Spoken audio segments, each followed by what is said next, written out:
Oui, bonjour à tous. Et effectivement, on m'a proposé de dire un petit mot d'accueil et je souhaite commencer en disant tout le plaisir qu'on a à accueillir cette conférence.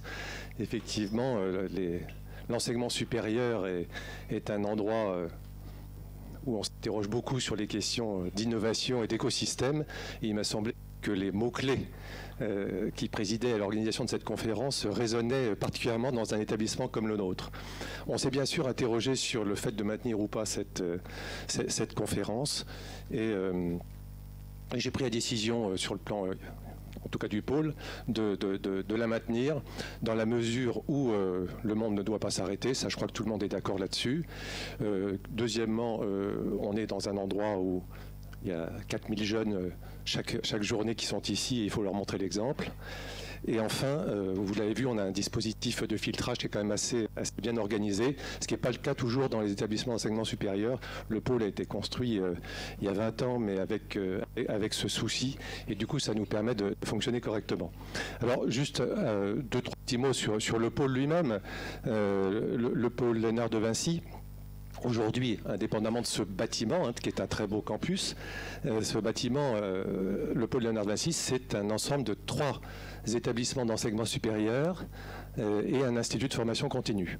Les 3 écoles, 3 établissements, 3 écoles, qui sont ce qu'on appelle des grandes écoles, post-bac, 5 ans, une école d'ingénieur, une école de management et une école qu'on appelle de design et de l'internet et du multimédia. Voilà. Et SILV pour l'école d'ingénieur, c'est pas très beau. EMLV pour l'école de management. LV veut toujours dire Léonard de Vinci. Et IIM, Institut de l'internet et du multimédia pour l'école de design et de l'internet. L'une des caractéristiques importantes de notre projet pédagogique et sur laquelle j'aime toujours communiquer, c'est que dans la mesure où nous avons ces 3 écoles différentes, complémentaires, logées sur un même campus, gérées par une même organisation, eh bien, ça nous permet de développer des initiatives pédagogiques dites transversales. On fait travailler nos élèves des 3 écoles très souvent au cours de leurs 5 années d'études, à l'occasion de projets d'enseignement, de semaines dites transversales, au cours desquelles donc élèves ingénieurs, élèves managers, marketeurs, élèves designers collaborent en équipe projet sur des sujets et des thèmes de travaux. C'est rare de pouvoir faire ça, parce que malheureusement l'enseignement supérieur français s'est constitué en silos. On a créé les chambres de commerce et d'industrie, ont créé quelque part des écoles de commerce. Des ministères, techniques ou pas, ont créé des écoles d'ingénieurs. Des initiatives privées ont souvent été à l'origine d'écoles plus spécialisées. Et aucune unité de lieu n'a jamais été prévue dans ces cadres-là, et c'est bien normal. Et finalement, les endroits comme le pôle sont assez rares. Et à ce titre-là, nous nous considérons comme un laboratoire d'expérimentation de ces nouvelles pédagogies transversales, lab, où des étudiants d'activités différentes travaillent ensemble. Et c'est en plus ceux qui vivront en entreprise, car en entreprise, il n'y a pas des entreprises d'ingénieurs uniquement, des entreprises de marketeurs, etc. Dans une entreprise, tout est mélangé et c'est bien normal. Et en plus, les circuits sont de plus en plus courts. Ingénieurs, designers, managers, marketeurs travaillent ensemble très vite, très tôt, en particulier dans le cas des innovations digitales qui sont aujourd'hui à l'œuvre. Par conséquent, voilà, on estime être une belle tête de pont sur ces nouvelles façons de travailler. Et à ce titre-là, d'ailleurs, on est en mode, nous-mêmes, recherche et développement, on réfléchit, et les travaux de votre conférence aujourd'hui nous intéressent au plus haut point pour imbiber aussi nos pédagogies. Voilà. Merci encore à vous tous. Merci Pascal. Et très bonne conférence. Pascal Brouet, merci infiniment pour votre accueil. Mon ami Éric Seuillet, qui a pris l'initiative d'organiser ce forum pour la 2e année consécutive. Éric, merci de nous dire quelques mots, s'il te plaît. Mets-toi au milieu, comme ça. Yes. Alors, déjà, bienvenue à tous. Merci d'être là, malgré effectivement les circonstances un peu spéciales. Alors, effectivement, c'est la 2e année, c'est la 2e édition qu'on organise l'innovation écosystème Agora. On préfère dire IEA, c'est plus simple. L'idée de départ, c'était de constater qu'on voyait fleurir un peu partout des labs, des living labs. Bon, ça fait, on est un peu précurseur dans le domaine parce qu'on est nous-mêmes un living lab. Mais ensuite, on a vu des fab labs, on a vu des incubateurs, on a vu des accélérateurs, on a vu des tas de dispositifs concernant l'innovation et l'entrepreneuriat. Voilà, et donc la première édition a été, c'est voulu une sorte de forum d'où le nom Agora, pour signifier que ça pouvait être intéressant de faire un moment de partage et d'échange autour de ces écosystèmes d'innovation. Alors ça, c'était la première édition qui a eu lieu l'an dernier. Pas très loin d'ici d'ailleurs, sur la Grande Arbre de Défense. Et cette année, ce qui a été un peu nouveau pour nous, c'est de constater que les grandes entreprises créaient elles-mêmes des labs d'innovation. On va dire, bon, les premiers remontent peut-être à 2-3 ans, mais il y a eu réellement une accélération de ces labs internes, de ces corporate labs, qui ont fleuri un peu partout. Et aujourd'hui, je crois que quasiment tous les groupes du CAC 40 ont leur lab d'innovation. Donc on a resserré, on a fait un focus cette année sur ce phénomène des labs d'innovation, des innovation labs. Enfin, il y a plusieurs types on peut les appeler les innovation centers, comme chez Capgemini ou les open labs. Voilà. Et donc focus sur ces labs d'entreprise, mais également avec leurs interactions avec des labs externes, ou des partenaires externes, pas forcément des labs d'ailleurs. Ça peut être des incubateurs, des startups, des milieux académiques, voilà, puisqu'on est réellement dans l'open innovation. Voilà, donc aujourd'hui le programme est assez riche. On a une plénière ce matin qui va dresser un peu le panorama général de ce phénomène des labs d'innovation. Avec Patrick Morin, ici présent, on avait nous-mêmes initié une étude sur ce phénomène des nouvelles formes d'émergence voilà, au niveau de l'innovation. Patrick, tu peux lever la main gauche, voilà, s'il te plaît. Voilà, donc ça c'était une étude parrainée par Opinionway qui s'était traduite par un sondage et suivi d'interviews. Voilà, ça a donné lieu à un livre blanc qui a été présenté à Dauphine il y a pas très longtemps. Et on a eu la chance de rencontrer un certain nombre d'organisations qui menaient également une étude exactement sur le même sujet.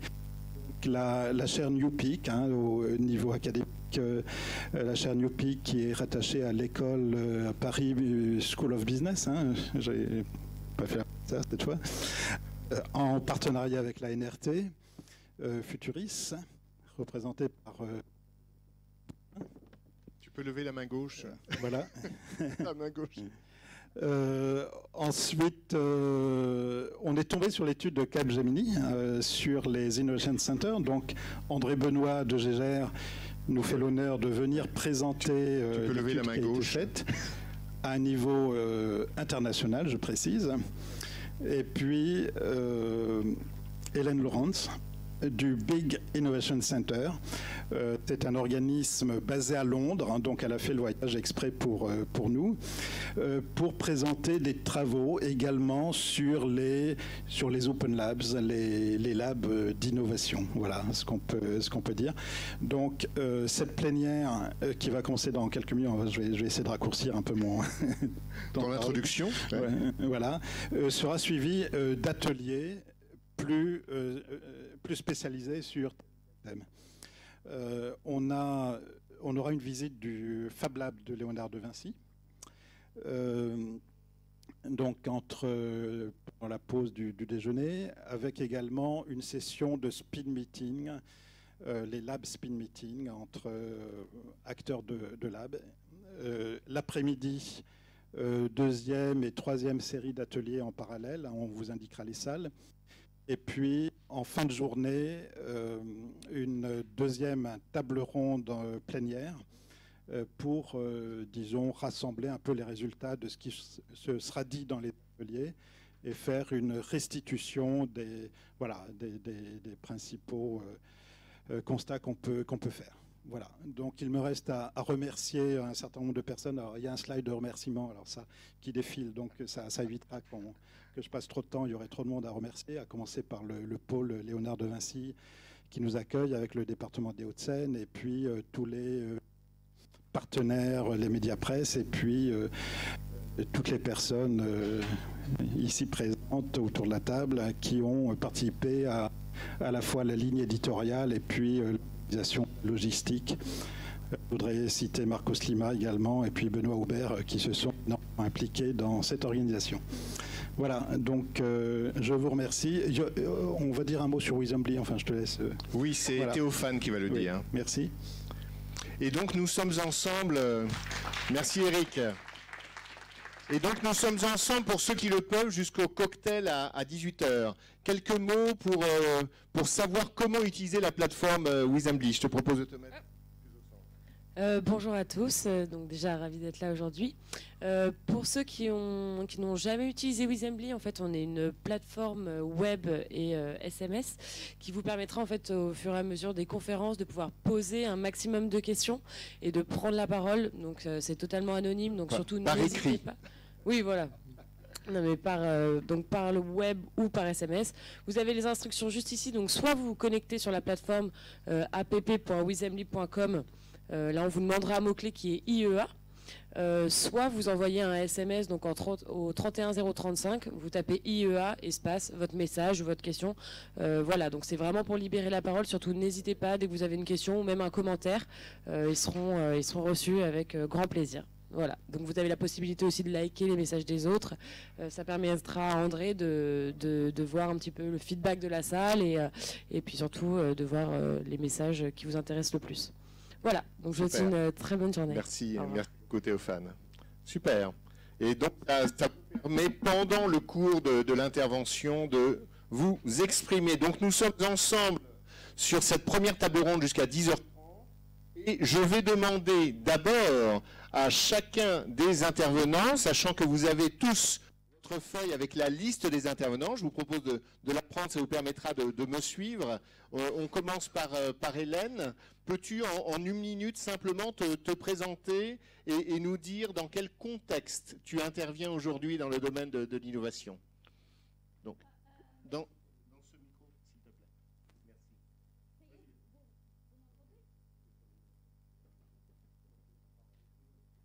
Je pense qu'il faut appuyer sur parole. Vous m'entendez maintenant? Ça va? Bon. Tu t'approches un petit peu. Merci. Merci de m'avoir invité. Je suis très contente d'être là. In fact, I will be speaking in English because I'm English and, you know, that's what we do. I'm very pleased to be able to present to you the Big Innovation Centre here today. Big Innovation Centre was formed in 2011 and it's really here to help businesses with open innovation. So we spent the first few years really diagnosing where are the problems with the ecosystem. Businesses can't engage fully in open innovation unless the whole ecosystem is working effectively. So what we looked at is where there are gaps and then started to put in place platforms which can bridge those gaps. So the issues which we're really looking at are things like access to finance for high growth businesses whose assets are all intangible, so it's very difficult for those small businesses to access finance. We're looking at issues like exchanging intellectual property. There isn't an effective... That's phrase for the moment. One more phrase for the moment. Oh, okay. Oh, so are we coming back to... Yes. That's enough for now. I'll tell you more about big innovation. Thank you, Hélène.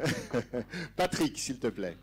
Donc, en une minute, simplement, vous présentez votre prisme. Bonjour, Patrick Morin. Donc, on est intervenu avec Eric au titre du deal pour faire cette étude avec OpinionWay sur un certain nombre de pratiques qu'on a commencé à relever à l'heure actuelle en matière notamment d'innovation ouverte, mais au-delà de ça, sur toutes les différentes formes de labs, d'incubateurs qu'on voyait se mettre en place. Et on l'a complété également avec un certain nombre d'interviews plus spécifiquement orientées sur, au sens large du terme, des tiers-lieux ou des labs internes, cette fois-ci beaucoup plus au niveau des entreprises. Et en parallèle de ça, je travaille également dans le domaine de l'innovation avec le cercle de l'innovation de l'Université Dauphine, dans lequel on a mis en place, parce que ça nous semble être un élément fondamental en matière d'innovation, un observatoire de l'innovation managériale sur lequel nous travaillons à l'heure actuelle pour scanner et pour analyser un certain nombre de méthodes ou de pratiques de l'innovation. Super, merci Patrick comme intro. André Benoît, please, de Capgemini. Donc, bonjour, donc je suis le directeur de l'innovation de Capgemini Consulting, ce qui est une fonction interne, et puis par ailleurs directeur associé en charge de notre offre innovation. On a été amené nous-mêmes à créer pour le groupe des centres d'innovation, et puis c'est aussi les accompagnements que l'on fait avec un certain nombre de grands clients ou de centres universitaires. Et l'étude dont je vais vous parler a été faite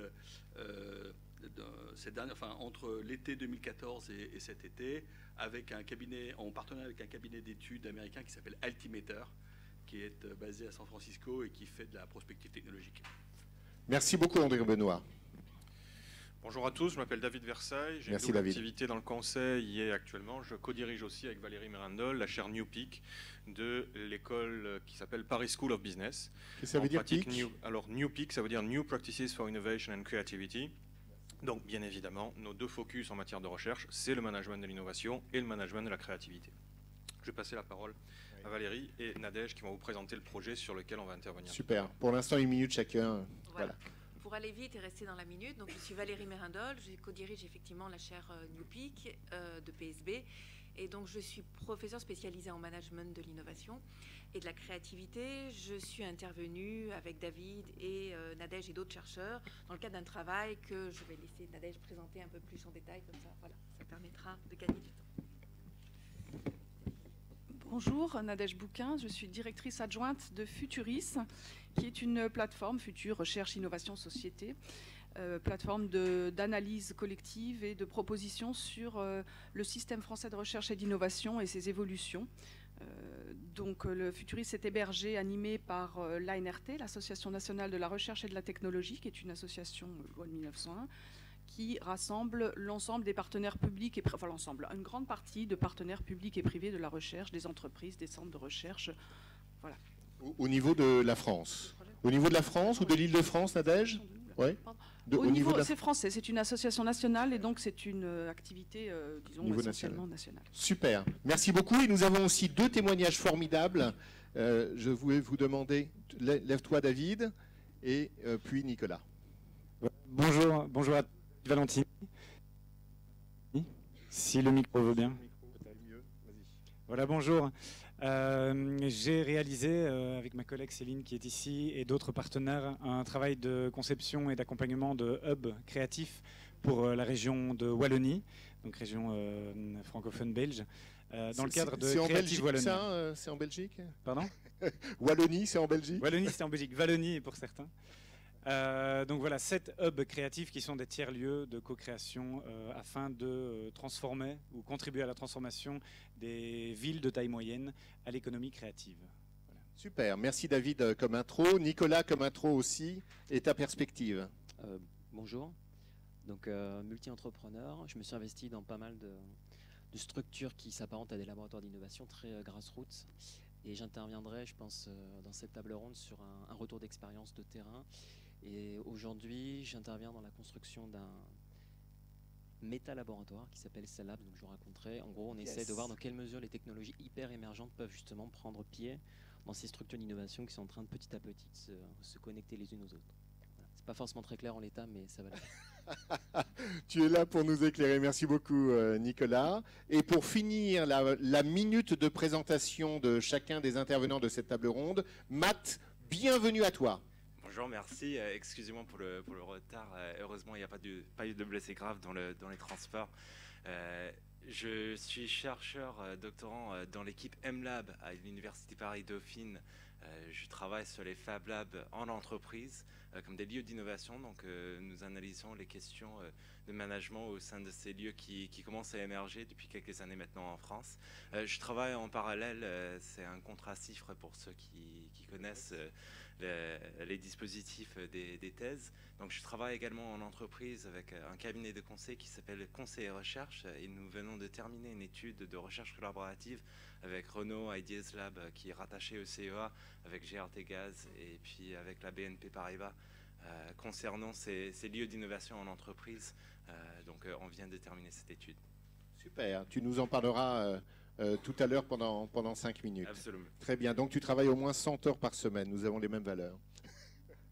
Super. Donc nous avons la chance d'avoir des gens ici sur la table ronde assemblée par mon ami Éric Seuillet, des gens qui ont fait des études, qui sont allés voir sur le terrain ce qui se passe véritablement. Et je vais demander à chacun d'entre eux, en 5 minutes, de nous faire une synthèse pour ce public qui connaît déjà l'innovation, plus ou moins. Hein, il y a des experts et des gens qui veulent rentrer dans ce domaine. Donc, pour chacun d'entre vous qui a réalisé une étude, s'il vous plaît, en 5 minutes, faites-nous la synthèse que vous pouvez nous faire oralement. Hélène, of course, the first. Simple English, please. Yes, I can assure you it will be very simple English. So I was just saying that we're building platforms which are designed to bridge the gaps where we found places in the... Thank you. This one's making a noise. In the innovation system. I mentioned problems, for example, with access to finance, problems with trading intellectual property, and another key area we found is with open labs, with open innovation labs. A lot of large businesses are forming labs, but without the same level of measures to manage performance that they would have for their R&D labs, because it's a relatively new area. So we formed a project called Lab of Labs. It's called Lab of Labs because the project itself is a kind of living lab. So the way we went about this is last summer we built a database of 600 open labs around the world. Everybody following so far? We can? Good, okay. If there's any words I say you don't know, we will crowdsource a translation for you. We'll be okay. So 600 labs around the world. My colleagues conducted in-depth telephone interviews with 70 of these labs, and from that started to build a much better picture of the diversity of the labs, the reasons they exist, and where they have difficulties in assessing good performance metrics. So from that, a very long survey was constructed, and this survey is available online. And 30 of the labs went on to complete the survey so that we have some preliminary data about how they are currently measuring themselves. And I should also say that the 70 labs interviewed were from 23 countries around the world, so it's relatively representative.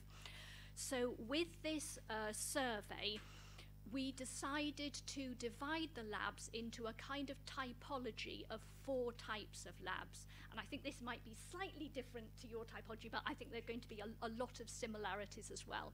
So we decided on living labs, those labs whose primary purpose is to work more closely with their customers and their end users.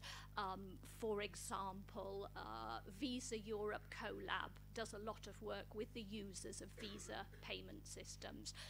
Then there are those labs which exist to work more closely with startups and what we call scale-ups. I don't know if you use the term scale-ups for those small businesses which move beyond the startup phase and then into the next phase of scaling up with rapid growth.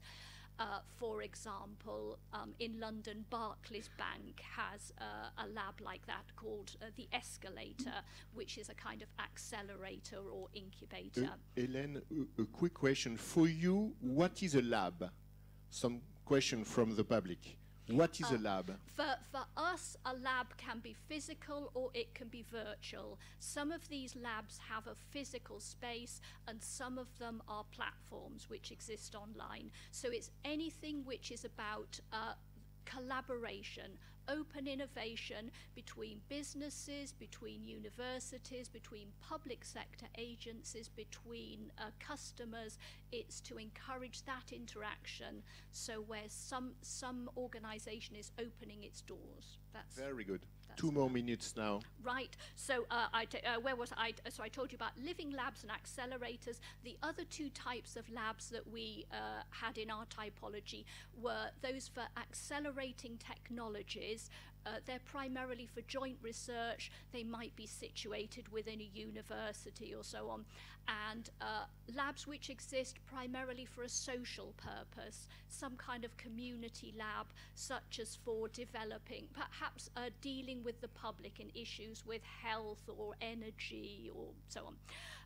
We then went on to define 6 areas which we think are key areas that all these types of labs need to consider to improve performance and to set good key performance indicators for themselves. These 6 areas, I'll just say it very briefly. So people, very important to get the right kind of people. They might need different skills to the people who typically work in traditional R&D labs or other areas of the business.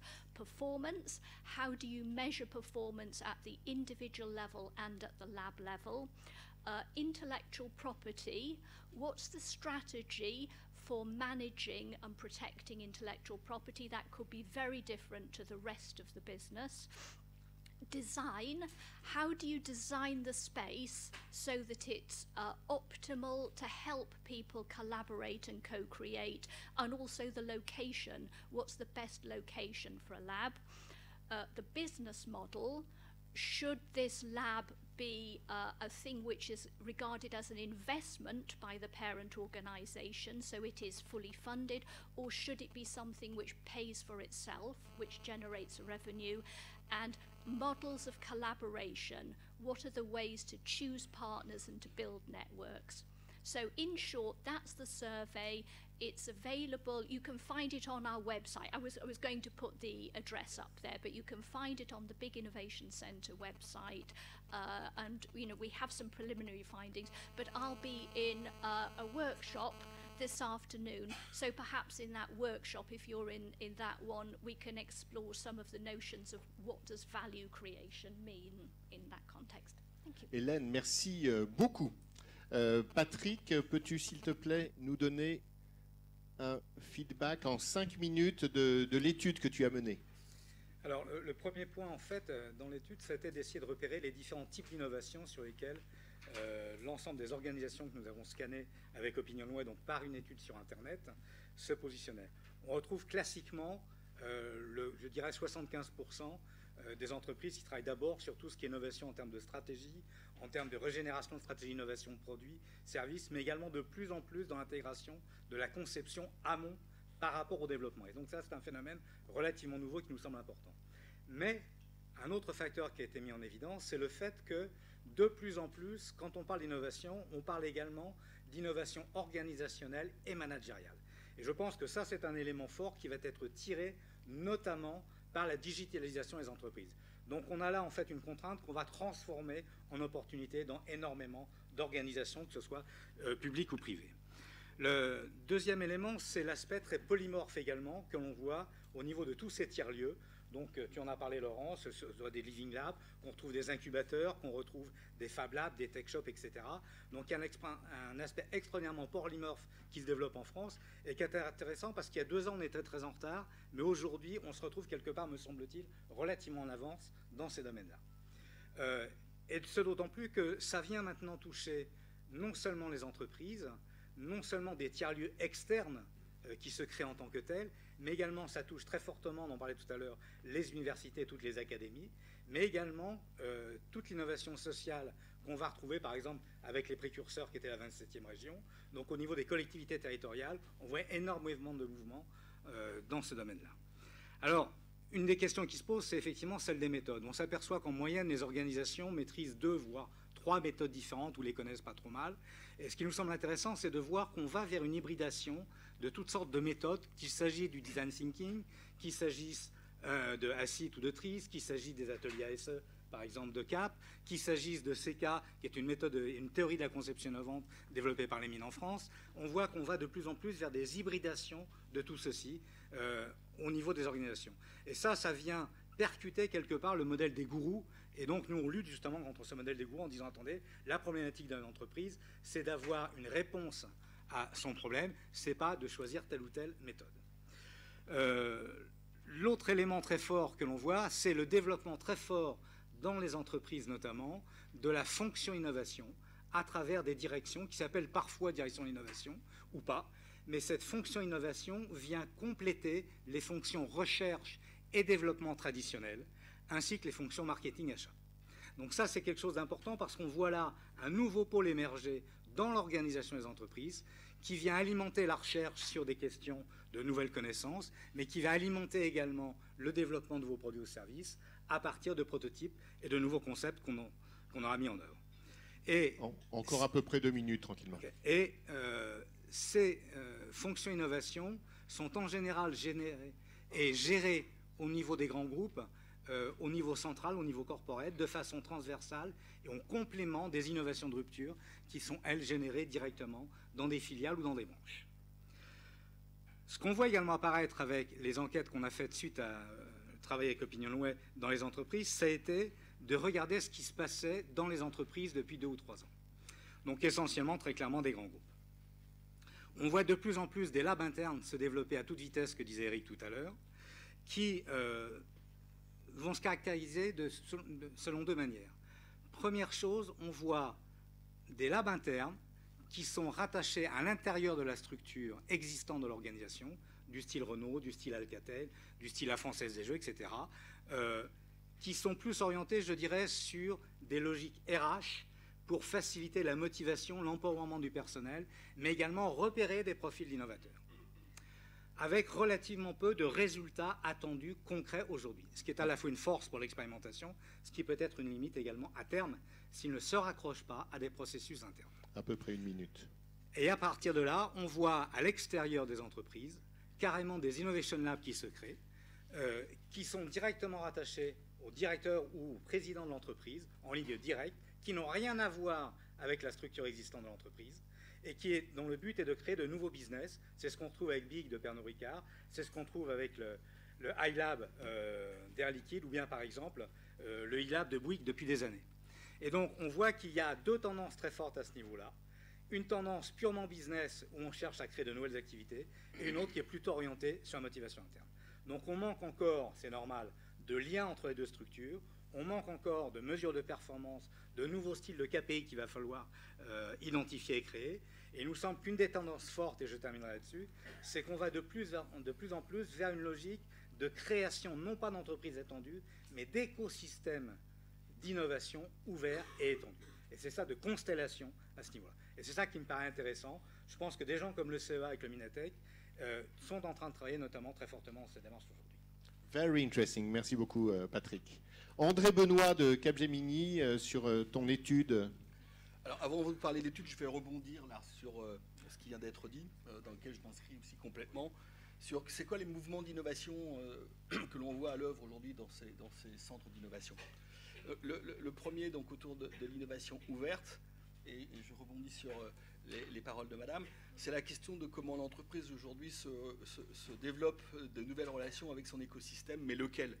Et nous, ce qui nous frappe, c'est qu'on peut le faire en amont avec le système de recherche, sachant qu'aujourd'hui, je crois que c'est Porter qui disait, en innovation aussi, la localisation, ça compte. Sous-entendu, vous êtes en France, votre réflexe, c'est d'aller à l'école des mines, formidable, mais il y a peut-être quelque part un institut de technologie en Inde, ou un labo de recherche en Chine, ou quelque chose en Belgique ou en Israël qui est extrêmement intéressant. Donc aujourd'hui, il y a une relocalisation des ressources de recherche à un moment donné où il y a une émergence scientifique extrêmement forte des pays émergents. C'est peut être l'écosystème aval. Vous voulez co-développer avec des clients ou avec des communautés d'experts. Comment vous faites? Si vous êtes dans l'industrie du jeu, ça vous pose, enfin, vous êtes né là-dedans, donc vous avez développé des capacités à le faire. Vous êtes dans le nucléaire. Vous imaginez, par exemple, réinventer aujourd'hui des filières de démantèlement. Qu'est-ce que ça veut dire? Et puis entre les deux, on va retrouver en fait l'écosystème habituel de l'entreprise, qui sont ses partenaires, c'est-à-dire fournisseurs ou distributeurs. Et là aussi, il y a des leviers d'innovation extrêmement importants, mais les formes d'open innovation vont être différentes. Ça nous montre tout de suite qu'il y a une dimension sociale. Je pense qu'il faut la revendiquer, le dire. Créer un laboratoire de cet espace-là, c'est retisser un lien social.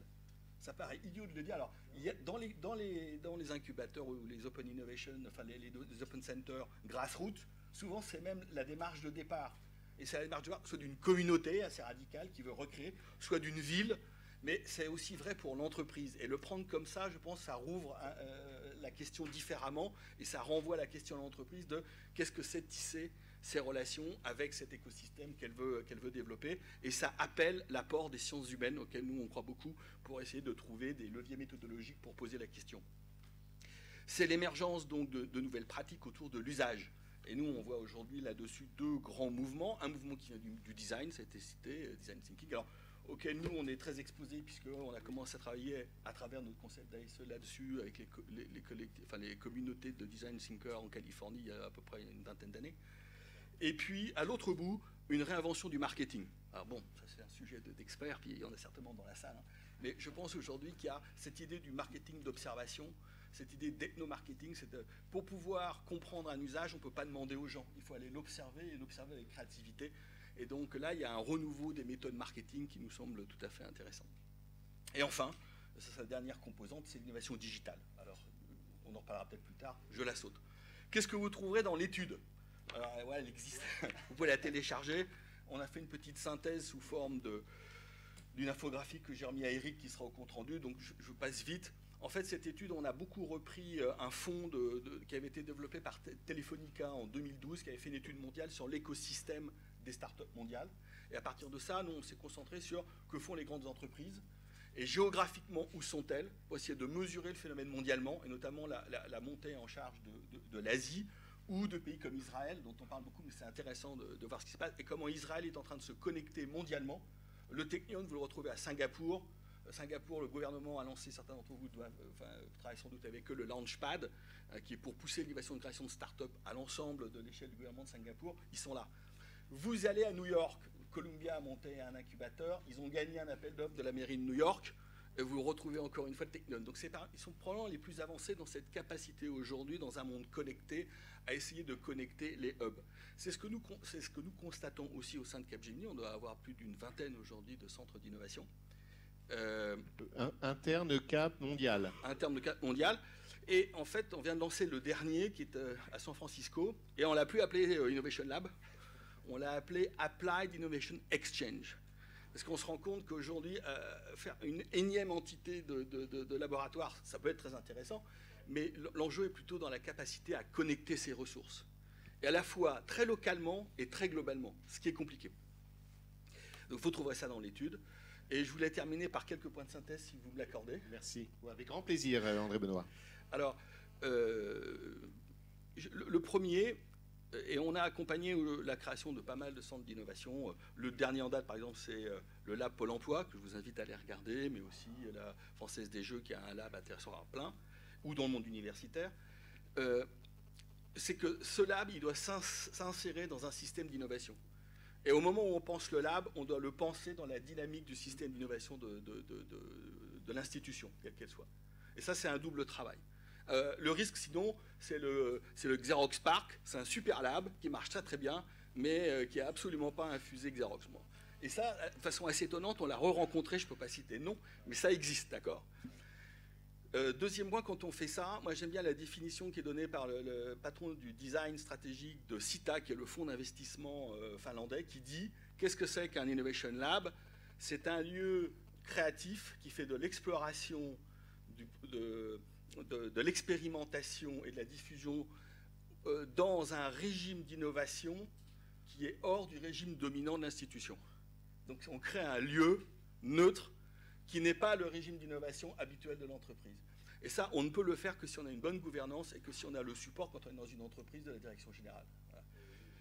Et juste pour terminer, là, le dernier petit point que je voulais partager avec vous là-dessus, c'est qu'une fois qu'on a dit ça, il faut une grande discipline dans la manière de gérer ce centre. Et beaucoup de centres disparaissent parce que finalement, par rapport à l'intention initiale, on a dérivé. Alors le truc le plus banal dans une entreprise, c'est le lieu, il est vachement bien, il commence à avoir du succès. Tous les patrons de business unit veulent y faire leur réunion de cadre. Oui, il y a des couleurs. Je suis désolé, c'est très basique, mais il faut énormément de courage et de support pour le patron du centre pour dire non, ça ne sert pas à ça. Parce que s'il commence à ouvrir la porte pour faire ça, très très vite, il va être commoditisé. Alors ça, c'est l'exemple petit bout de la lorgnette. Plus fondamentalement, la question, c'est d'éviter la sédimentation des projets qui sont faits dans le centre Et là, nous, notre recommandation, ou ce qu'on retire de notre règle d'expérience, c'est d'appliquer les meilleures pratiques qui viennent du monde du capital risque. Les gens qui sont très très forts pour gérer un portefeuille d'innovation, portfolio management, et d'arrêter tôt pour réallouer les ressources, ce sont les capitaux risqueurs. Ouais. Donc c'est très intéressant d'aller se benchmarker. Après, on adapte ça à la culture d'entreprise, voire même d'aller débaucher des gens qui sont de ce monde-là pour amener cette vision-là de l'entreprise qui n'est pas naturelle, parce que dans l'entreprise, on chérit ses bébés, et c'est bien normal, et on a tendance à voir les garder et les conserver jusqu'au trop tard. D'accord. 2 questions rapidement, André Benoît. Une question par le public. On demande le budget des centres d'innovation de Cap. Je crains que ce soit une information confidentielle. Ceci dit, on peut parler de business model. On est une entreprise... On est une vieille start-up de 1967, vous savez, aujourd'hui on est 130 000 dans le monde, mais on a gardé une très très forte décentralisation. Et donc d'ailleurs, quand on a commencé, jusqu'à présent, c'était pas coordonné. Yes. Donc officiellement, il n'y avait pas de centre d'innovation dans le groupe. Puis le jour où on a commencé à le faire, on s'en disait un peu comme les champignons sous la pluie, en fait il y en avait. Donc c'est généralement créé par l'initiative des patrons, chez nous, des patrons de ligne produit. En France, vous en avez un sur Rennes, que vous pouvez visiter, et puis il y en a aussi en province. Et ils ont généralement été créés en lien avec un business. Par exemple, celui qui est à Nantes, c'est dans tous les travaux qui sont faits autour des services financiers, parce qu'il y a Niort, il y a le monde de la mutualité, les gens voulaient développer des nouvelles formes d'assurance. Et quand vous regardez, en fait, le modèle économique, il est lié à ça. Il est justement lié à un écosystème. Ok, merci. Voilà. D'accord. Dernière question très rapide. Connais-tu mon ami Jean-David Chamboredon, qui travaillait pour Cap très très bien. Il est maintenant plus connu universellement grâce au pigeon, n'est-ce pas? Mais en tant que venture capitaliste. Puisque c'est lui qui avait été notamment à l'initiative du manifeste, mais Jean-David a été le premier à créer chez nous. Alors on remonte vraiment, c'est l'Antiquité. Hein, au XXe siècle. C'est à la fin du XXe siècle, notre premier lab d'observation et d'innovation dans la Silicon Valley pour Capgemini. Super. Merci beaucoup, André Benoît. Maintenant, la super équipe. Qui est-ce qui fait le compte-rendu en 5 minutes? Vous décidez entre vous. Alors, on a décidé de se le partager, donc je vais prendre 1 ou 2 minutes, 2 ou 3 minutes pour présenter peut-être l'objectif et les questions qu'on s'est posées dans le cadre de ce travail. Génial. Et puis je laisserai Valérie et David continuer. Donc, on a travaillé tout au cours de l'année 2015 dans le cadre d'un travail collectif. Donc, c'était un groupe de travail qui s'est réuni à l'initiative de PSB, Newpeak et de l'ANRT Futuris. Et le travail va donner lieu prochainement à la publication d'un livre blanc, dont on travaille à la rédaction de ce livre blanc d'arrache-pied en ce moment, d'une part. Bon courage. On présentera les résultats et qui devrait paraître début janvier, enfin en janvier, début 2016, disons.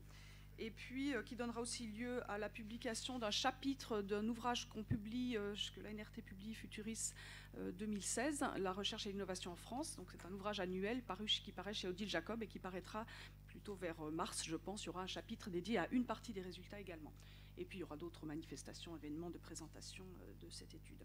Donc on a déjà à peu près les principaux résultats en tête. Et donc d'abord, qu'est-ce qu'on a voulu faire? Donc l'objectif de l'étude, c'était d'abord de mieux comprendre ce qu'était ce phénomène Open Lab. Nous, on a appelé ça Open Lab et on y viendra juste après. Donc disons de Lab, Innovation Center, en France aujourd'hui. Ça vient un peu d'ailleurs, mais c'est venu assez vite et il y a une grande diversité de ce phénomène. Donc peut-être je donne juste un exemple, une des mouvances lab qui sont les Fab Labs aujourd'hui. Quand on regarde, alors il y a des chiffres qui sont avancés pour comptabiliser tout ça dans le monde, en France. Si on regarde les chiffres donnés par une des sources, disons, jugées les plus légitimes pour avancer ces chiffres, qui est le Wikilab, et qui concerne les Fab Labs, le wiki des Fab Labs, indique qu'il y aurait aujourd'hui 364 labs dans le monde, dans 67 pays, dont 87 seraient situés en France. Donc c'est des chiffres qu'il ne faut peut-être pas prendre, voilà, ça bouge beaucoup sans arrêt, mais 87 en France, ça fait de la France le pays dans lequel sont implantés le plus de labs sur son territoire. Donc c'est effectivement, ça rejoint ce que vous disiez tout à l'heure, ce dynamisme. Donc nous, on voulait y regarder d'un peu plus près, voir ce qu'il en ressort. Et puis regarder aussi les pratiques et les fonctionnements au sein de ces labs. Qu'est-ce qui s'y joue, qu'est-ce qu'on y fait et qu'est-ce qui s'y passe. Et l'autre objectif, c'était ensuite d'analyser la façon dont s'articulent ces labs avec les structures qui les portent, les organisations, disons, qui les ont créées. Alors, il n'y a pas forcément une organisation qui les porte, il y a aussi des labs qu'on a appelés, nous, entrepreneuriaux, qui sont l'Usinio est une sorte de lab qui est autoporté, en quelque sorte. Mais enfin, bon, il y en a quand même. Ce n'était pas la majorité des cas qu'on a regardés, Valérie y reviendra. Donc, regardez quand on crée cette structure, on en attend quoi et qu'est-ce qui se passe et qu'est-ce que ça apporte en quelque sorte. Ça, c'était donc les deux focales de notre étude. Ça s'est traduit par des questions assez précises sur quelle place occupent ces Open Labs, ces labs, dans les pratiques et les stratégies d'innovation, qu'elles soient publiques ou privées, des entreprises ou de la recherche publique, puisque nous, on s'est centré principalement sur le domaine recherche, innovation, en laissant peut-être un peu plus de côté des aspects développement local qui peuvent aussi donner lieu à des labs intéressants, mais qui ont été moins au cœur de notre propos. Donc, dans quelle mesure ces Open Labs, ces labs sont-ils aussi des vecteurs de transformation des façons d'innover, des façons de conduire les activités d'innovation? Encore 2 minutes, 2 minutes voilà, 30, je vais aller tranquille. un peu plus vite. Et puis, quelle appropriation donc, y a-t-on, comme dans quelle diffusion? Donc, voilà les questions. Voilà. Alors, un des premiers acquis vers lesquels on a avancé finalement à la fin du travail, ça a été un élément de définition un petit peu générique de ce qu'on a appelé, nous, un Open Lab, et qui peut recouvrir donc, pas mal de choses. Et je vous la cite, et puis, Valérie reviendra sur les dimensions aussi de tout ça. Un lieu et une démarche, chaque mot a compté un petit peu, portés par des acteurs divers en vue de renouveler les modalités d'innovation et de création, par la mise en œuvre de processus, alors qui ont 3 caractéristiques: collectif, collaboratif et itératif, des rencontres improbables, des interactions, ouverts, en interne, en externe, et qui passent par une matérialisation, qu'elle soit physique ou virtuelle. Donc là aussi, je vais passer rapidement la parole, mais juste un lieu et une démarche. C'est vrai qu'il y a des cas où il n'y a pas forcément le lieu physique, mais finalement c'est assez rare et on y vient et on a préféré les associer en ce qui nous concerne.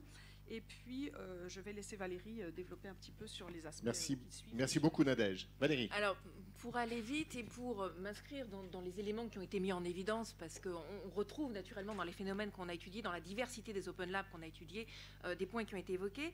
Pour être complémentaire avec ce qui a été dit, moi, je voudrais vous mettre l'accent sur deux dimensions clés qui n'ont pas encore été évoquées, mais à mon avis, je pense qu'on s'y retrouve. La première, c'est que ces Open Labs, au-delà de la diversité des porteurs, des démarches, des objectifs, il y a une particularité, c'est de remettre l'individu au cœur du processus d'innovation. Et quand je dis l'individu, c'est y compris les individus qui sont oubliés. C'est-à-dire, c'est plus de penser simplement l'innovation, c'est la R&D, c'est quelques professionnels. C'est les individus au sens large, et ces individus qui sont à la fois usagers et concepteurs en fait de l'innovation. Alors c'est dans l'entreprise potentiellement tous les salariés et tous les métiers. Dans l'université, c'est aussi bien enseignants-chercheurs qu'étudiants, et c'est devenir proactif dans la conception et redonner un rôle différent. Dans le domaine santé, c'est donner la place aux patients, au monde professionnel qui n'était pas forcément proactif dans les démarches de conception d'innovation. Donc ça permet de redonner de la motivation aux individus, de les remettre au cœur du processus. Et finalement, quand on parle d'open innovation, d'open lab, excusez-moi, on parle d'individus usagers avec une figure d'usager qui est extrêmement variée.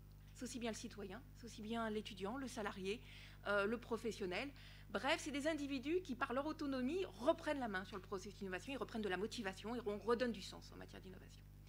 Ces individus autonomes, il faut retenir que s'ils sont au cœur du processus, ils ne sont pas tout seuls. Le principe de l'Open Lab, c'est qu'ils ne sont pas dans une organisation avant tout. Ils sont dans un lien social, dans une communauté, dans un groupe. Et cette dimension, à la fois autonomie de l'individu et communauté, lien fort, c'est un peu cet équilibre fragile du maintien de l'existence de ces Open Labs et de leur originalité. Et maintenir, préserver cette dynamique, c'est préserver à la fois le rôle de l'individu, son autonomie dans une dynamique de groupe. Et ça, c'est très fragile encore, même s'il y a un foisonnement en France. Deuxième point, pour aller très très vite. Oui, encore 30 secondes à peu près. D'accord. Au niveau organisationnel, je vais dépasser les points qui ont été évoqués, où je suis tout à fait d'accord sur le rôle, le renouvellement de la conception innovante. En revanche, il me semble qu'il y a des points qui ne sont pas évoqués, qui semblent à la périphérie, qui sont en fait centraux quand on pense l'évolution et l'impact. Premier impact, c'est que l'objectif, c'est aussi de dépasser les effets silos, qui sont aussi beaucoup promus dans les organisations, y compris par les managers. Donc c'est dépasser cet effet silo, ils sont donc une remise en cause de cette dimension-là. Deuxième point très important, c'est que ça amène à redéfinir des métiers et aussi en créer de nouveaux. Remettre des métiers, on a parlé du marketing, mais on pourrait parler par exemple des médiateurs culturels au carrefour numérique. Comment on repense le métier dans certains cas? Comment on en crée de nouveaux? C'est qui anime finalement ces Open Labs? Est-ce que c'est des métiers nouveaux? Est-ce que c'est des états d'esprit nouveaux? Et comment on les valorise? Quelle place ils ont dans la RH des entreprises, des organisations? Est-ce que c'est des gens atypiques, on est content de les avoir mais ils sont à part? Ou est-ce qu'au contraire, ils deviennent essentiels et ils sont valorisés en tant que tels? Et puis, dernier point aussi, il ne faut pas oublier que ces Open Labs, c'est le lieu d'expérimentation de nouvelles formes de management. Le rôle, l'innovation managériale devient extrêmement forte. On n'est plus dans le contrôle, dans le manager qui contrôle, qui prend la décision. Souvent, les managers nous disent, c'est pas nous qui prenons les décisions. On est des acteurs qui donnons le cadre, qui donnons la vision, la motivation, mais qui ne décidons plus. Et ça change un peu le mode relationnel. Et là, il y a un enjeu. Très, très intéressant. Merci. Matt, tu veux rajouter quelque chose, David? Avec grand plaisir, tu as la parole. Alors, justement, en fait, pour rebondir sur ce que vient d'évoquer Valérie et par rapport aux éléments qu'introduisait Nadège, en fait... Sachant que les trois personnes à l'extrême gauche, hein, c'est pas politique, sont dans la même équipe. Alors justement, en pratique, 2-3 points très, très rapidement sur les problématiques autour des lieux et autour des méthodes. En règle générale, quand on raisonne sur ce genre de lieu, il y a un outil totem qui apparaît assez rapidement, c'est l'imprimante 3D. Cette imprimante 3D, en règle générale, elle représente un petit peu l'image du prototypage rapide, et en fait, elle est réellement associée à toute une série de choses qui concernent justement la rapidité du test, de la confrontation à un certain nombre de nouvelles activités, en particulier vers les usagers. En réalité, on se rend compte que dans de très nombreux Open Labs, puisque nous on a appelé ça Open Lab, en fait c'est une espèce de prétexte pour faire partie à la charte qui va plus ou moins labelliser le lieu en tant que Fab Lab, Living Lab ou autre chose. Et globalement, très peu de personnes aujourd'hui s'attachent réellement à ce lien-là de façon directe, parce qu'en réalité, et là ça rejoint une des conclusions que tu as introduites, en pratique, les personnes s'attachent réellement à la valeur ajoutée, à quoi sert le lab, quel est le service qu'il va rendre en interne. Et donc, en réalité, on se retrouve ici avec une forme d'hybridation des méthodes, ce que tu as évoqué directement. En pratique, cette hybridation des méthodes, elle est extrêmement fréquente. On retrouve quand même un certain nombre de lieux qui sont associés à une démarche de gourou, parce qu'on va appliquer de façon intègre, presque intégriste, la méthode de X, Y ou Z. Mais en règle générale, il y a une forme de pragmatique qui est extrêmement importante. Et ça, nous, on a eu la chance de pouvoir travailler à la fois avec des Open Labs qui sont liés à des entreprises, en innovation externe ou en innovation externe. On a travaillé avec des Open Labs qui étaient liés à des universités, des Open Labs qui étaient directement associés aussi à un certain nombre de structures de type laboratoire de recherche pour le secteur pharmaceutique ou médical, les hôpitaux, dans le niveau culturel. Là, on a trouvé en fait cette démarche de façon régulière. Le deuxième point qui est intéressant dans ce qu'on a trouvé aussi, c'est qu'au niveau des lieux, les lieux sont presque toujours associés à une forme de décentrement. Ce décentrement conduit en réalité à fabriquer un lieu qui ne répond pas du tout aux règles habituelles du management d'entreprise. Et là, en fait, on retrouve un petit peu le point que tu évoquais sur le fait qu'un certain nombre de chefs intermédiaires ou de grands chefs au niveau des COMEX, des directeurs à des niveaux très importants, veulent justement tirer parti de ce lieu pour faire des réunions qui leur permettent d'être visibles, parce que le lieu est sexy en lui-même. Mais en réalité, le fait que le lieu soit organisé d'une façon totalement différente du reste de l'activité, du reste des activités normales, structurées, régulières, normées de l'entreprise, c'est parce qu'en fait, à l'intérieur du lieu, on a besoin de penser différemment, de casser un certain nombre de codes de l'organisation managériale de l'entreprise qui sont standards, et qu'on a besoin aussi d'avoir des individus qui sont totalement atypiques en termes de formatage de cerveau. Et c'est là qu'on retrouve en fait ce que chacun a déjà évoqué un petit peu jusqu'à maintenant, à savoir l'importance des SHS, le fait que les ingénieurs ne sont plus prédominants dans ce genre de fonctions, le fait que la multidisciplinarité ou la pluridisciplinarité vont devenir fondamentales. Et là, en fait, on reboucle sur le fait qu'il y a une forme d'hybridation des méthodes, parce que si bien évidemment on doit travailler avec du design thinking, on a besoin d'avoir des designers, des spécialistes de marketing, des spécialistes de sociologie ou d'ethnologie, en même temps que des designers. Et là, c'est un point extrêmement intéressant qu'on a compris. Génial. Merci beaucoup, David, pour tes éclairages. Super. Je demande à Matt de nous donner maintenant son compte-rendu. Patrick, peux-tu éteindre ton micro, s'il te plaît? Merci. Matt, sur 5 minutes, s'il te plaît. D'accord. On vient de terminer une étude qu'on a intitulée « Les enjeux managériaux et RH des labs ouverts d'innovation ». Donc pour nous, qu'est-ce qu'un lab d'innovation? Ça ressemble fortement à tout ce qui a déjà été dit, c'est-à-dire que ça peut être un lieu, ça peut être une plateforme, mais pas pour être totalement provocateur, mais quand même un peu, quand j'entendais les définitions qui étaient données tout à l'heure, je me dis mais en quoi ça change de ma cuisine? Si les gens peuvent venir librement et itérer et venir collaborer dans ma cuisine, et si je réfléchis comment je fais participer mon fils qui aura bientôt 2 ans, on commence à avoir des logiques qui sont totalement différentes. Et du coup, ce qu'on constate dans ces lieux, on a pu observer une douzaine en France, en entreprise, par exemple Renault, qui était partenaire de notre étude, mais pas que, ainsi qu'au Japon, aux États-Unis et dans plein d'autres pays. C'est vraiment que nous assistons à l'émergence des choses qui ont une certaine délicatesse, qui doivent être gérées ou pas, avec les notions qu'on est en train de créer les choses qui soient un peu en décalage avec l'entreprise. On évoque souvent le mot tiers-lieu. Est-ce le mot adapté ou pas? Encore, c'est quelque chose à voir, puisque...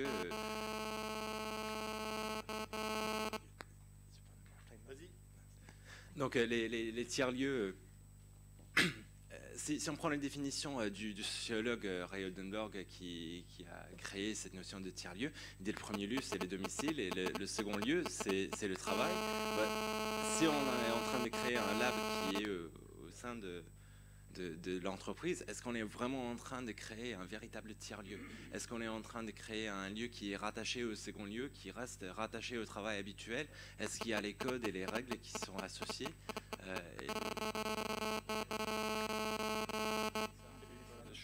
C'est un téléphone. Je suis en mode avion, moi. Il y a une appel mode. D'accord. Super. Matt continue comme si de rien n'était. Ouais. Donc voilà, on a cette délicatesse. On voit qu'il y a les différences. Sinon, je prends un micro.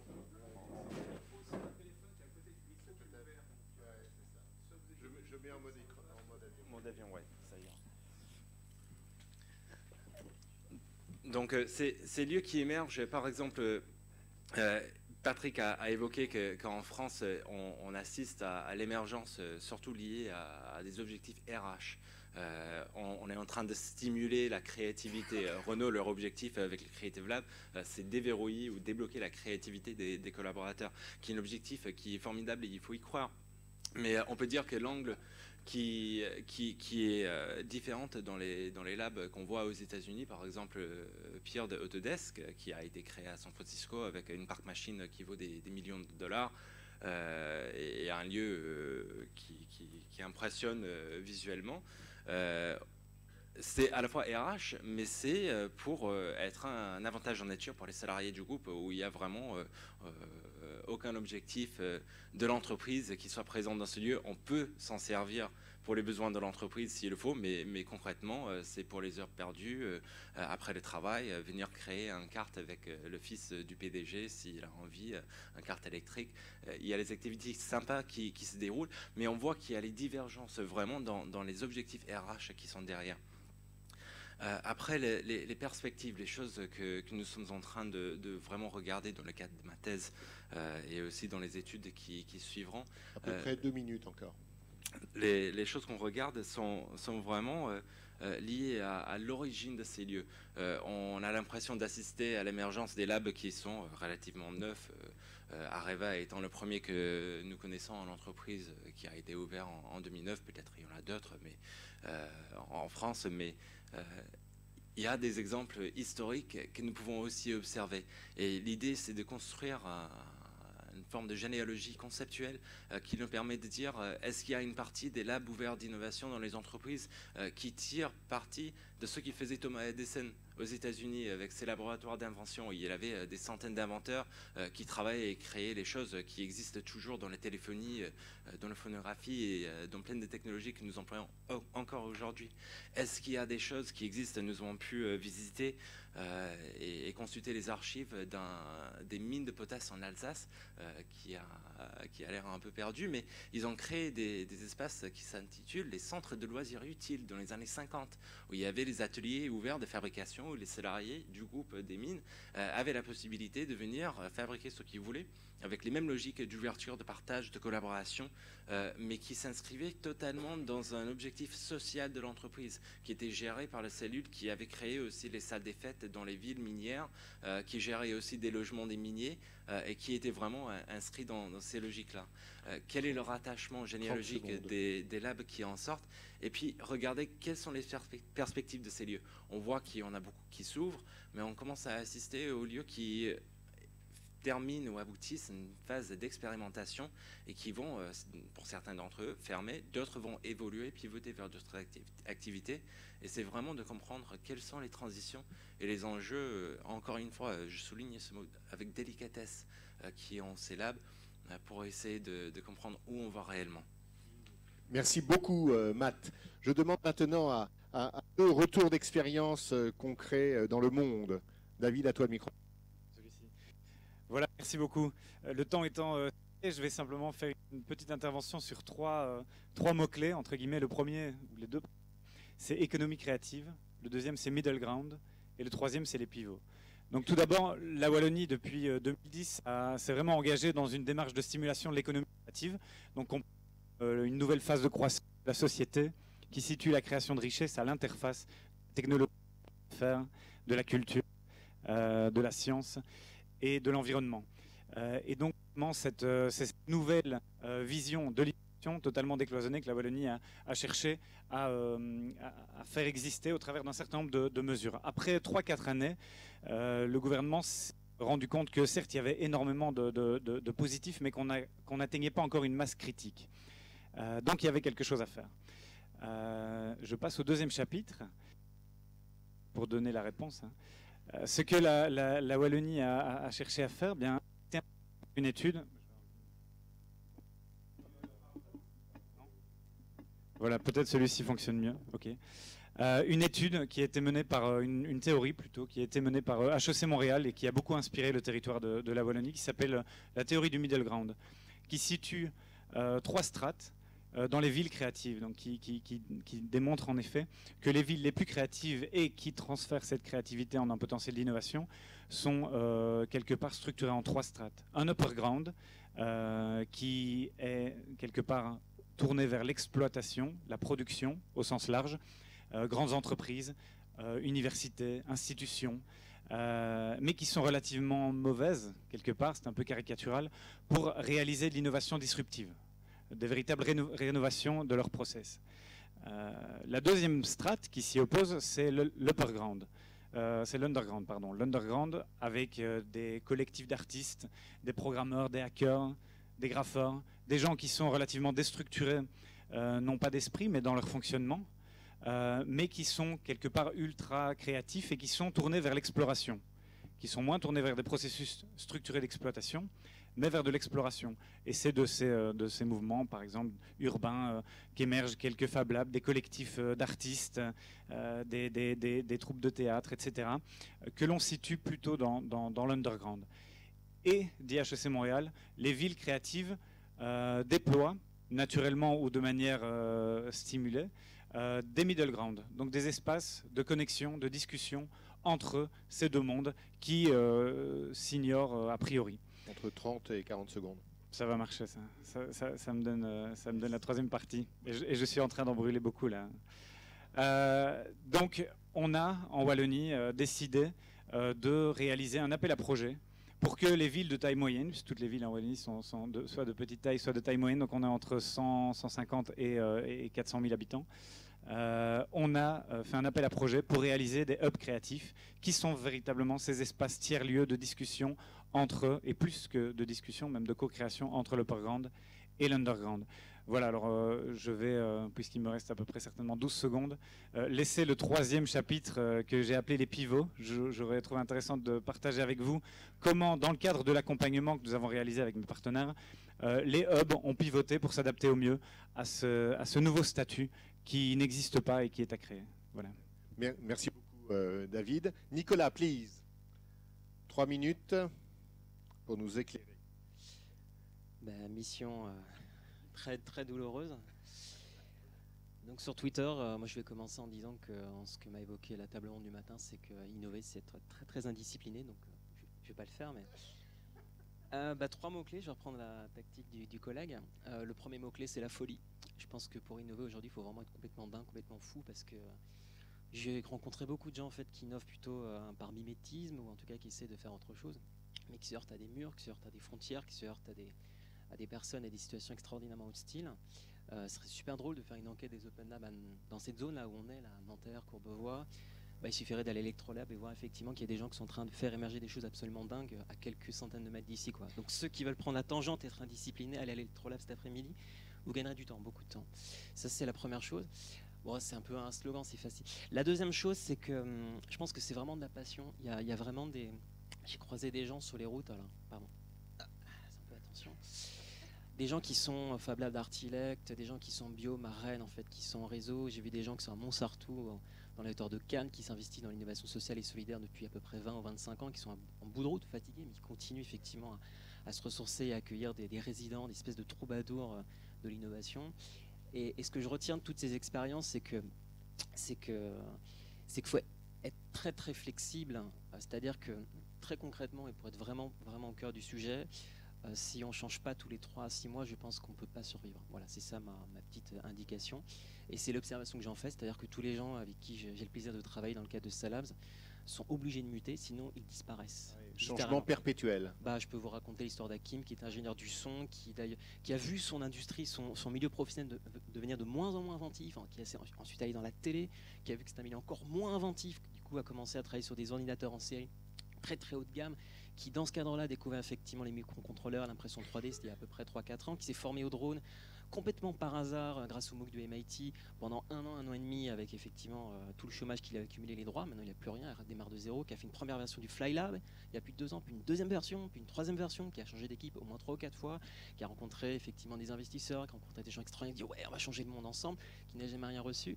Qu'est-ce que je retiens de son expérience, c'est que c'est la croisée, c'est la traversée du désert, quoi. Et pour trouver des alliés, pour trouver des gens effectivement qui sont prêts à vous accueillir, vous ouvrent la porte, ça résonne avec l'actualité. Franchement, pour moi, c'est une prise de risque énorme, quoi. Voilà. Et donc, il y en a peut-être dans la salle qui sont prêts à se mouiller sur des projets. Ouais, j'imagine. C'est un peu facile de dire ça, bien sûr. Mais le point final, c'est que notre intuition avec mon collègue Clément, alors il nous regarde par vidéo interposée, coucou, c'est que on va vers des laboratoires d'innovation qui sont profondément et strictement autonomes, c'est-à-dire qu'ils n'ont pas de cadre, ils n'ont pas de gouvernance prédéfinie, ils mutent, ils bougent. Et il se trouve qu'effectivement, on a des protocoles de confiance très intéressants qui, depuis maintenant des années, existent. On appelle ça les smart contracts, on appelle ça blockchain 2.0. On travaille beaucoup là-dessus. C'est extraordinairement prometteur. On revient de Londres, on était à la DEFCON 1 d'Ethereum, c'était complètement foufou. On a vu des boîtes qui déboîtent, pardon pour le jeu de mots.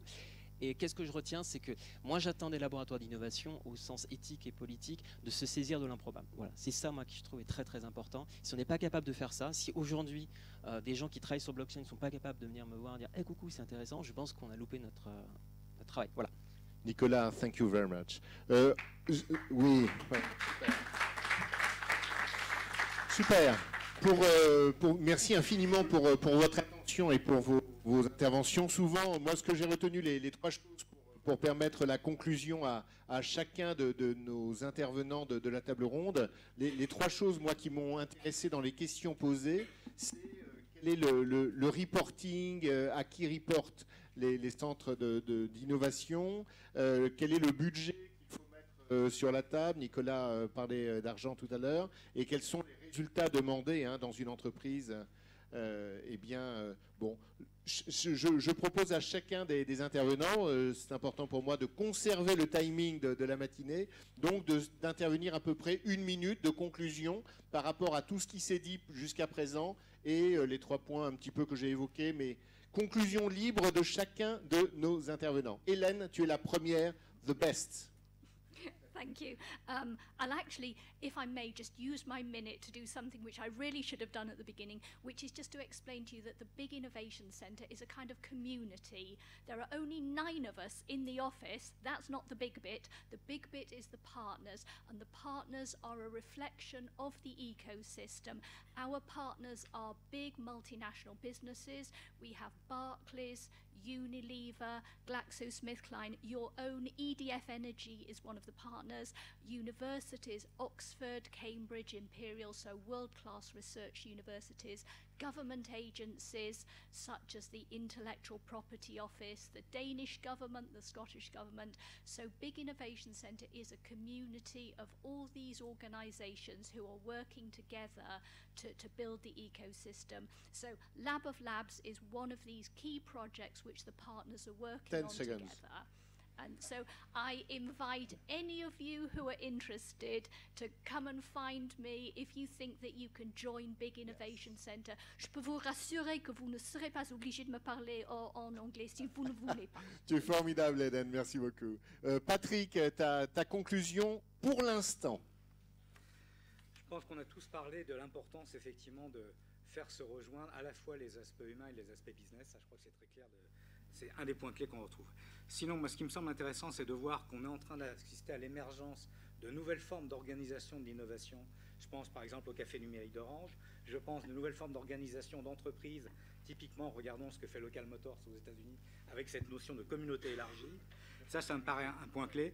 Et derrière, tout ceci ne pourra se faire que si effectivement on travaille très fortement à renouveler le type de management, d'où l'importance de l'innovation managériale qui va venir permettre et encapsuler ces différentes formes d'organisation et d'entreprise. Et enfin, je voudrais faire le lien avec ce qui a été présenté par le collègue de la Wallonie sur la notion de folie et la notion d'artiste, parce que pour travailler dans ce domaine-là à titre personnel sur l'imaginaire des technologies, on voit quand on travaille avec des artistes et avec des ingénieurs que les logiques de conception sont exactement les mêmes, et ça c'est quelque part rassurant. Quel que soit l'endroit dans le monde, tu dis, et quels que soient les métiers. Super, merci beaucoup Patrick. André Benoît, ta conclusion d'1 minute pour l'instant. Alors sur 3 points, je rebondirai sur cette idée. Le management est en lui-même une innovation, hein. C'est ce qu'on apprend, il est né, donc ça s'expérimente. Nos amis américains, depuis maintenant quelques années, ont des management labs. On commence à voir arriver ça en France. Je ne peux qu'approuver, mais même aller plus loin. Et c'est une bonne nouvelle de voir que les groupes sont en train de s'installer avec des labs d'innovation spécifiquement sur ces questions de management. Le deuxième point, c'est... Alors effectivement, je l'entends, et le monde universitaire s'en saisit, hein, puisqu'il y a derrière ça toutes les management sciences, tout le monde des sciences de gestion. L'idée de boîte à outils qui est ressortie, c'est-à-dire à travers ça, les entreprises développent des savoir-faire, des métiers, des nouvelles démarches.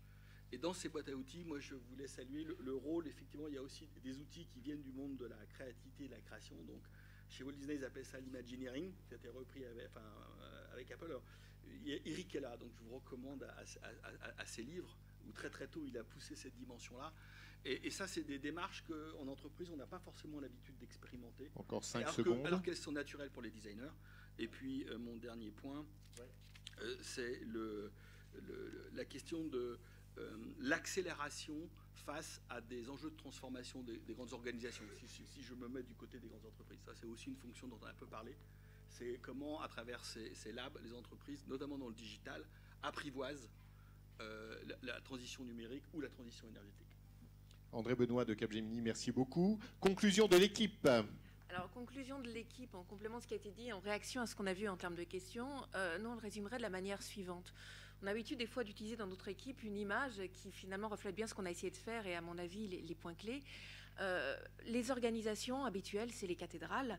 Et puis l'Open Lab, ça représenterait un peu le bazar. On a la motivation, les rencontres improbables, etc., etc. Et la question, c'est de savoir si le bazar doit être dans la cathédrale ou la cathédrale doit rester à côté du bazar. Notre idée, c'est que le bazar ne doit pas être dans la cathédrale, mais en revanche, qu'il faut créer les liens suffisants pour que le bazar soit préservé et qu'en même temps, la cathédrale évolue. Et donc là, tout est bien le dilemme de finalement de savoir quelle est la place des deux, comment on maintient pérennité, qu'est-ce qui doit changer dans la cathédrale à côté du bazar. Et c'est ce qu'on a essayé de faire dans le travail qu'on est en train de finir et qui sera bientôt disponible à la fois sur le site de l'ANRT et sur le site de la chaire NewPeak. Voilà. Merci infiniment Valérie. La conclusion de Matt en 1 minute. Juste pour faire un pont entre ce qu'il disait Patrick et puis l'équipe tout à la droite, le lien entre le bazar et par exemple Locomotors qu'il a cité, est justement que Locomotors repose sur l'innovation qui est sortie de Renault, ce qui est la Twizy.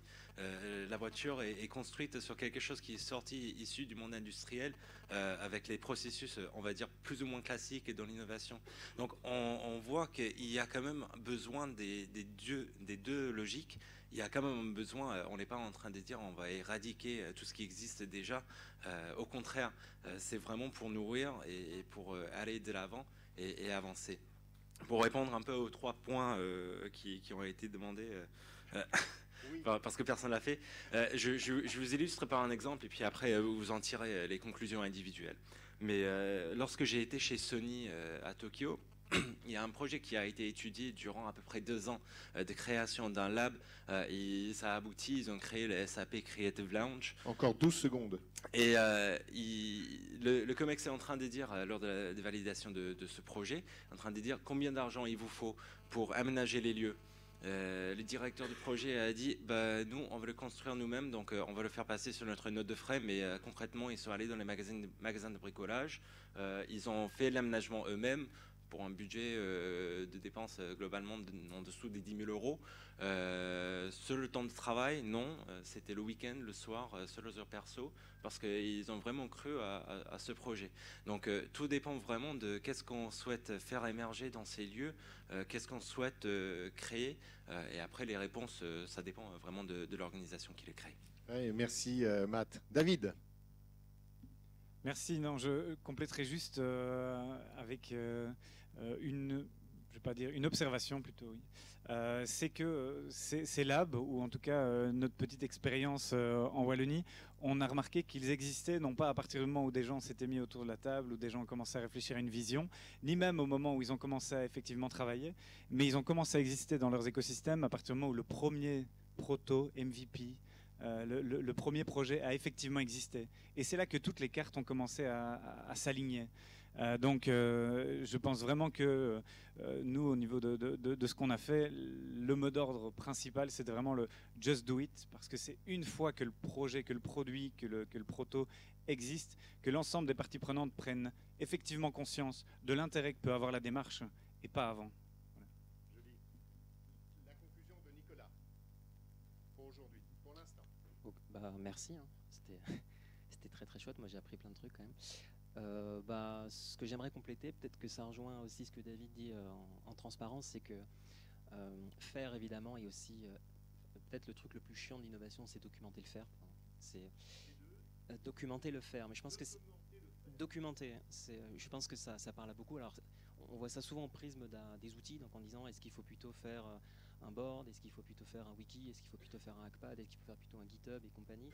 Et en fait, je m'aperçois que c'est plus que ça en fait. C'est une manière d'écrire l'innovation. Et je trouve intéressant que peut-être dans les ateliers c'est prévu de penser cette question-là, c'est-à-dire comment on met en commun nos ressources et comment on arrive à écrire et à dérouler le fil de ce qu'on fait. Et pourquoi je parle de ça, c'est parce qu'en fait 99,99999% des Fab Labs que j'ai vus sont en souffrance, sont en difficulté, je dirais même parfois certains sont en détresse par rapport à leur incapacité à documenter, alors qu'ils ont cette injonction par la charte du MIT de le faire. Voilà. Et en fait, ça c'est le témoin de pourquoi dans les milieux académiques on fait ça, pourquoi dans les milieux méta-académiques on ne le fait pas, c'est parce qu'en fait on n'a pas eu l'occasion de se rencontrer, de le faire, et la Fab académique et ce programme de formation, petit à petit, année par année, nous apprend à faire ça ensemble. Voilà. Bon. Merci beaucoup. Je vous propose d'applaudir l'ensemble de nos intervenants de ce matin. Merci Hélène, merci Patrick, merci André Benoît, merci Nadège, merci Valérie, merci David, et Nicolas.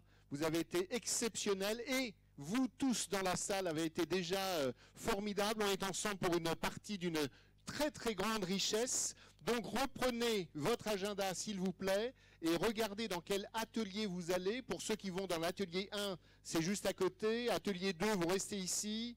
Atelier 3, c'est premier étage par l'escalier. Atelier 4, c'est, je sais pas, c'est juste à côté, merci Marcos. Et atelier 5, il faut monter à l'étage, ceux qui vont à l'atelier 5, il faut monter au premier étage, puis prendre un ascenseur qui va au 4e étage. Bonne continuation et à tout à l'heure dans l'ensemble des breaks. Salut.